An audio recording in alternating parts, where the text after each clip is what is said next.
it just seems like a lot of the jokes and a lot of the theatrics behind it hasn't stood up the test of time. And there's things like Mrs. Mann, right? Like the gym teacher. He didn't. So here's the thing, right? I actually defend like edgy and what gets described as offensive humor a lot, because I think a lot of the time it actually makes fun of the stereotype, where it's only funny if you don't buy into the stereotype. But here, like, it's only funny if you think a man who looks like a woman is funny. Like, that's the punchline, right? And if you don't find that funny by itself, like, what else is funny about that scene? No, she's not funny. She was, for me, she was just the shock value of it. Because I actually forgot all about her and then when I saw the scene, I was like, whoa. Yeah. You know what I'm saying? So that's literally the reaction that I think most people will have. I don't think they should find that scene funny. I don't think that's what it's Well, 2000 people did. Oh, well then 2000 people. In 2000 this was hilarious. Is it the whole play on like, I don't know, creepy gym like teacher or something like that, or like having like a male kind of like person into like a woman's team or whatever? I think it's 50% the stereotype that gym teachers are a bit on the masculine side, and 50% trans people are funny. I think those are the two things that are going on there. And both of these things are not funny, right? Like there is like, what's the punchline? Like what's the funny part about this?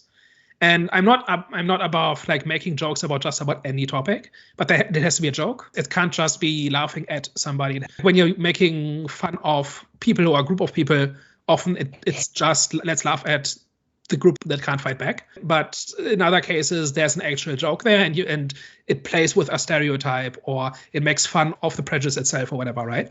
And here it's just the idea that there's a gym teacher who looks like a man or is a man dressed in women's clothing, and she's inappropriate with the female students. That's the entire thing.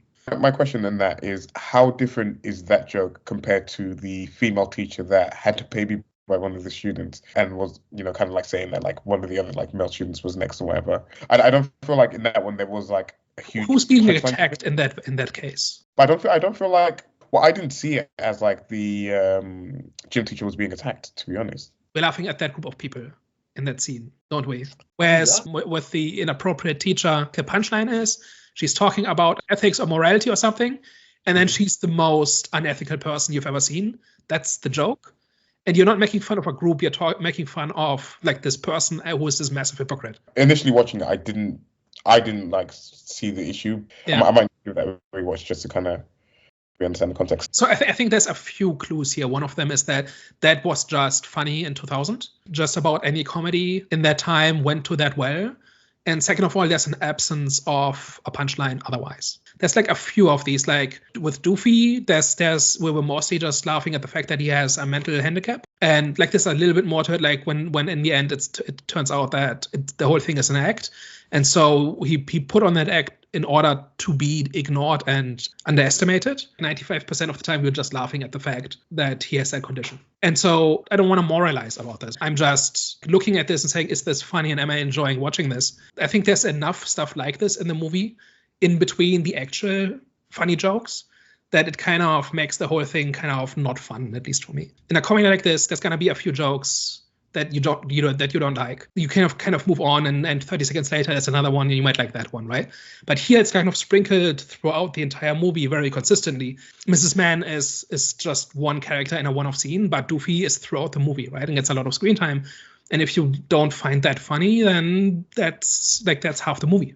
And I think in between there's some actual quality jokes, but it's more like there's a lot like this. It's like the percentage of it is just too high for me to just sit back and enjoy watching the movie. You kind of have to kind of navigate the parts that aren't funny, and then occasionally there is something that is funny. There actually are still plenty of edgy comedies, but they tend to be not as mainstream, and they tend to be fairly intelligent.